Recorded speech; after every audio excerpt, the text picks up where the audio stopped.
திருச்சிற்றம்பலம். தினம் ஒரு திருமந்திரம். திருச்சிற்றம்பலம். மட்டவிழ் தாமரை மாது நல்லாளுடன் ஒட்டியிருந்த உபாயம் அறிகிலர் விட்ட எழுத்தை விடாத எழுத்துடன் கட்டவல்லார் உயிர் காக்கவல்லாரே. திருச்சிற்றம்பலம். திருச்சிற்றம்பலம். மட்டவிழ் தாமரை மாது நல்லாளுடன் என்று தொடங்கும் பாடலை இப்பொழுது நாம் காணப்போகிறோம். மட்டவிழ் தாமரை மாது நல்லாளுடன் ஒட்டியிருந்த உபாயம் அறிகிலர். மட்டு அவிழ் என்றால் என்ன? தேன் சிந்தி மலர்ந்த தாமரை மலர் என்று பொருள். அங்கே வீற்றிருக்கும் மாது நல்லாள் என்பது யாரை குறிக்கிறது? லக்ஷ்மி தேவியை குறிப்பதாக பொதுவாக சொன்னாலும் யோக மார்க்கத்தில் இது மூலாதார கமலத்தில் அல்லது உடலின் நடுநாடியில் குண்டலினி சக்தியாய் உரையும் உமாதேவி, அதாவது சக்தியை குறிக்கிறது. அந்த தாயுடன் இறைவன் யார்? சிவன். அவன் பிரிக்க முடியாதபடி எப்படி இணைந்துள்ளான் என்ற ரகசியத்தை உலகத்து மக்கள் அறிய மாட்டார்கள். விட்ட எழுத்தை விடாத எழுத்துடன். யோகக்கலையில் சுவாசமே மந்திரம். நாம் விடும் மூச்சு எதை விடுகிறோம்? வெளிக்காற்று என்று சொல்கிறோம், ரேசகம் என்று கூறுகிறோமே, அதுதான். மற்றும் நாம் பற்றும் மூச்சு என்றால் என்ன? உள்வாங்கும் காற்று, பூரகம் என்று கூறுவோம்.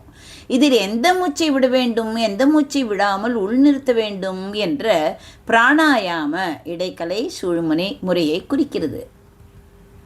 கட்டவல்லார் உயிர் காக்க வல்லார். இவ்வாறு மூச்சுக்காற்றின் இயக்கத்தை, அஜபா தியானத்தை தன் கட்டுப்பாட்டிற்குள் கொண்டு வந்து உடலையும் உயிரையும் ஒருங்கிணைக்க தெரிந்த யோகிகள்தான் தம் உயிரை கூற்றுவன் யார்? மரணத்தை சம்பவிப்பவன் அல்லவா?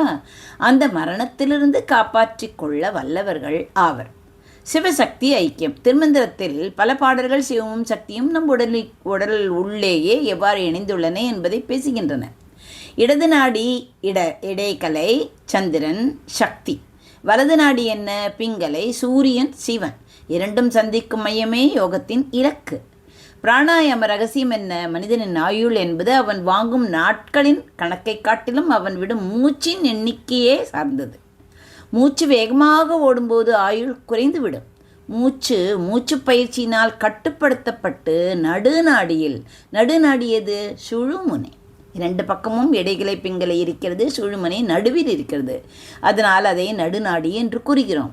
நடுநாடியில் அந்த சுழுமுனை நிலைக்கும் போது உயிர் நீடிக்கும், முதுமை வராது. உயிர் காக்கும் கலை. உடலை விட்டு உயிர் பிரியாமல் இருக்க செய்யும் காயக்கற்ப முறையும் பிராணாயாம பயிற்சியும் தான் இந்த பாடலின் உள்நோக்கமாகும்.